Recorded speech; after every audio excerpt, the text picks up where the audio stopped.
Good morning mga kaibigan. Ayan, nakikita nyo sa inyong screen. Welcome to my channel, Eunice Activity. Nandito naman tayo sa ating cooking activity.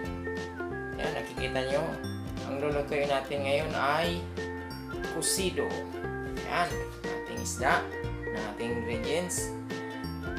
Sibuyas, bawang, paminta.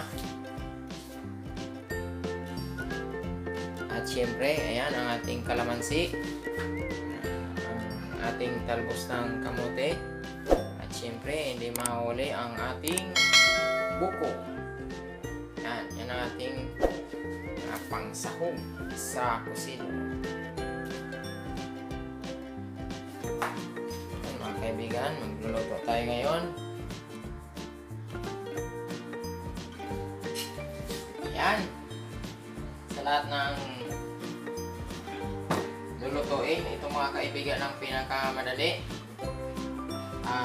Pero sa prito, kasi ang prito napakadali lang. Pangalawa to sa pinakamadaling lutuin. Yan po, ang buko. Kaya din muna natin.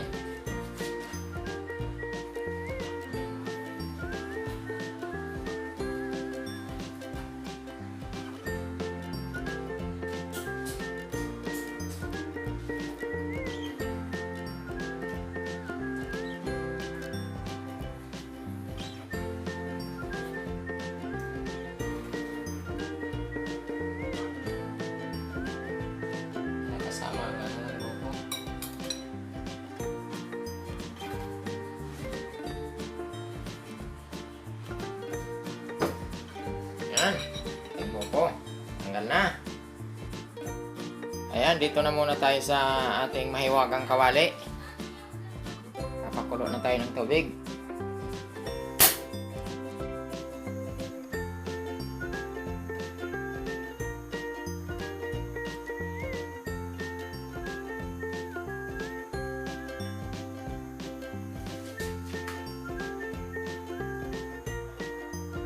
Mga kaibigan, parang kulang ang tubig ko. Dagdagan natin. Ayan. Masarap ng maraming sabaw. Ayan mga kaibigan, kumukulo na ang ating tubig. Ilagay na natin ang ating secret ingredients. Ngayon hindi na ito pala secret kasi nakita nyo na.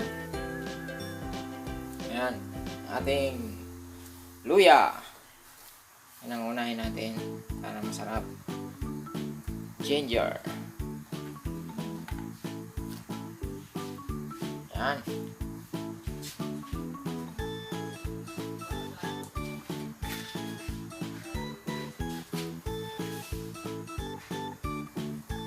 Isunod na natin ang ating talbos ng kamote.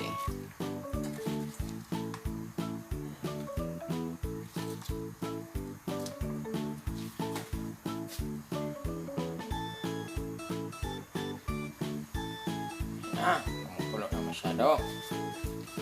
Sunod na natin ang ating isda.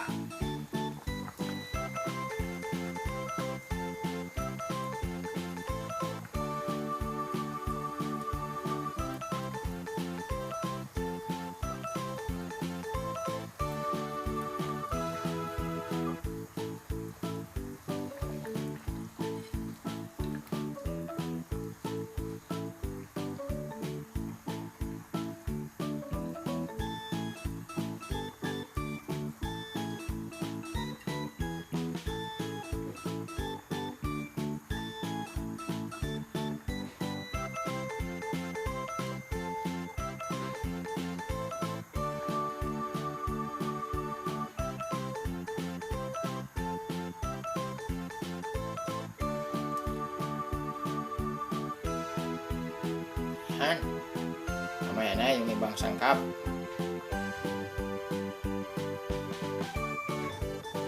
Mga kaibigan, kulay pa lang, masarap na.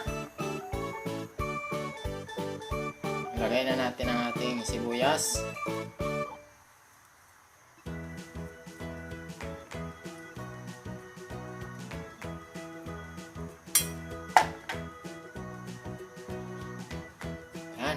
Sunod natin ang ating bawang.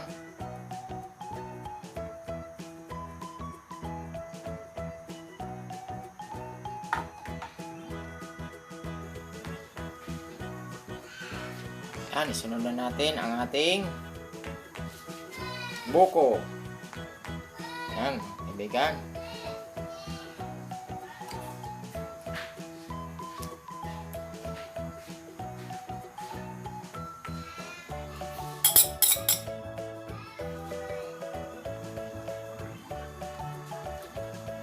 Yan, lagay na natin ating paminta. Mga kaibigan, kung walang paminta, hindi masarap ang ating niluto. At syempre, hindi mabango. Isa sa pinaka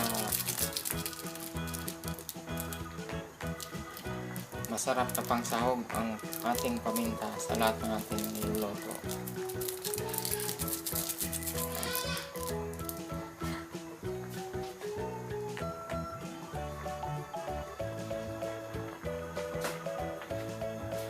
Ayan, luto na ang ating kusido. Kaya kailangan nating ilagay ang ating kalamansi.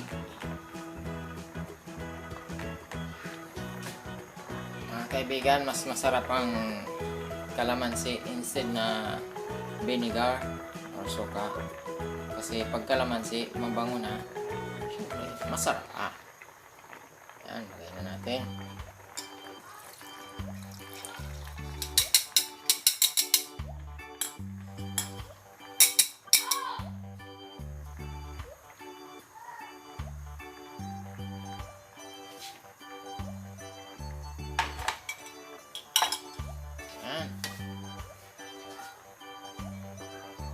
Mga kaibigan, kulay red ang sabaw ng ating kusido.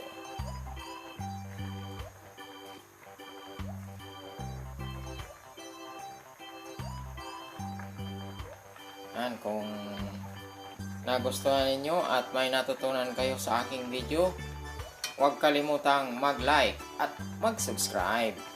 At syempre, mag-share na rin para sa ating upcoming video. Huwag kalimutang pindutin ang notification bell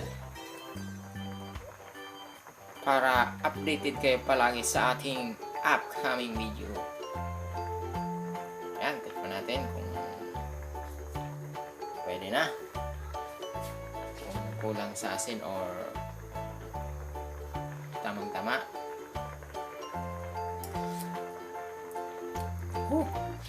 Sarap. Medyo maasim-asim na may kaunting kurot. Ayan ang ating napakasarap na kusido dito sa Bicol. Salamat sa panonood.